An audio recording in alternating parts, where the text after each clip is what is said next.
Alors, vidéo de leçon concernant la deuxième partie du cours sur les fractions 2. Donc d'abord, on va commencer par la notion d'inverse. Alors, qu'est-ce qu'un inverse? On dit que deux nombres sont inverses lorsque leur produit est égal à 1. Donc là, vous prenez vos stylos et vous complétez. Alors, 2 fois combien égale 1? Eh bien, c'est 2 fois 0,5 qui fait 1. Normalement, vous le savez. Plus dur. Combien fois moins 0,125 égale 1? Alors, si vous m'aviez eu en 6e, on faisait des calculs astucieux dans lesquels on apprenait que 8 fois 125, ça faisait 1000. Et donc, du coup, 8 fois 0,125, ça va faire 1. Donc, c'est moins 8 fois moins 0,125 qui va faire 1. Donc là, on est avec des décimaux, c'est facile.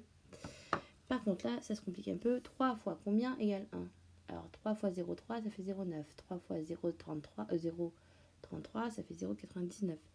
3 fois 0,333, ça fait 0,999. Et donc, le seul moyen de trouver la valeur exacte, c'est de faire 3 fois 1 tiers. 3 fois 1 tiers, ça fait 3 sur 3, ça fait bien 1. Donc, 0,5, d'après la définition, est l'inverse de 2. Moins 8 est celui de moins 0,125. Et 1 tiers est celui de 3. Alors ensuite, on vous fait remarquer quelque chose.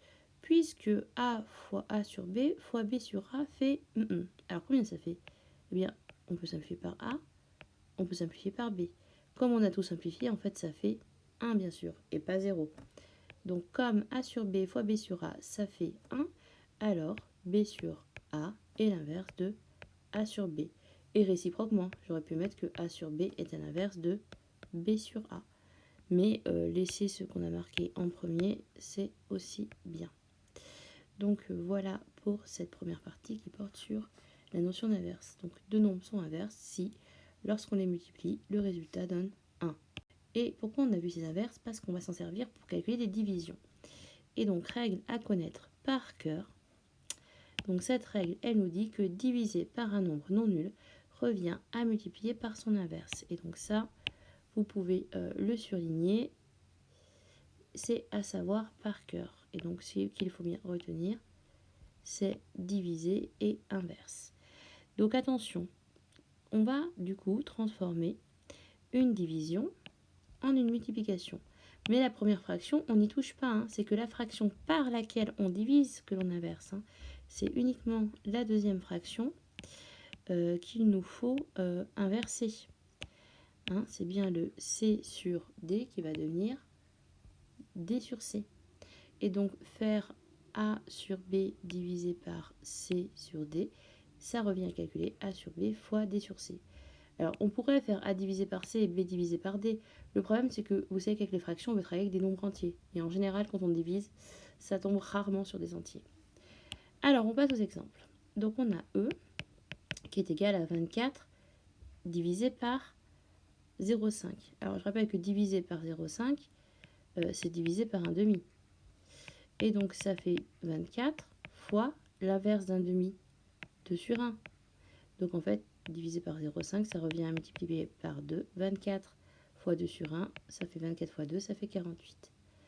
Un exemple un peu plus intéressant. Moins 21 sur 25 divisé par 7 sur 40. Donc on réécrit la première fraction comme je l'ai fait. Le divisé devient multiplié et on inverse cette fraction. 7 sur 40, ça devient donc 40 sur 7. En fait, quand on inverse le numérateur et le dénominateur de la fraction. Et là, eh bien, on va appliquer la règle de la multiplication, sauf que je vois très vite que je peux décomposer pour simplifier. Moins 21, je remplace par moins 3 fois 7. 40, je remplace par 5 fois 8. 25, je remplace par 5 fois 5. Et 7, je laisse. Du coup, je peux simplifier par 7 et par 5. Et donc, je trouve f qui est égal à, alors, moins 3 fois 8, ça fait 24 sur 5. Ensuite, on va passer. Alors, en général, ces écritures-là, vous n'avez pas parce que c'est une fraction de fraction. Mais ce symbole du quotient, c'est divisé en fait. Donc, on peut transformer en 4 tiers divisé par 2 cinquièmes. Et là, en général, ça va mieux.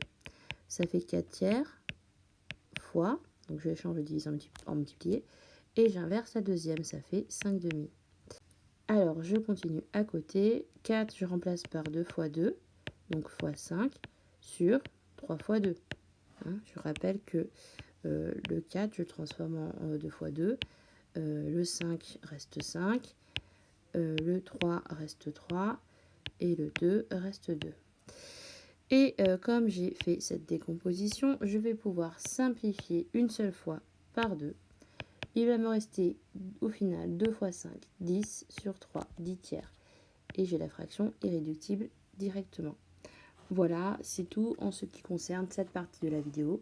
Donc ce qu'il faut retenir, c'est que pour diviser par une fraction, ça revient à multiplier par son inverse. Et voilà.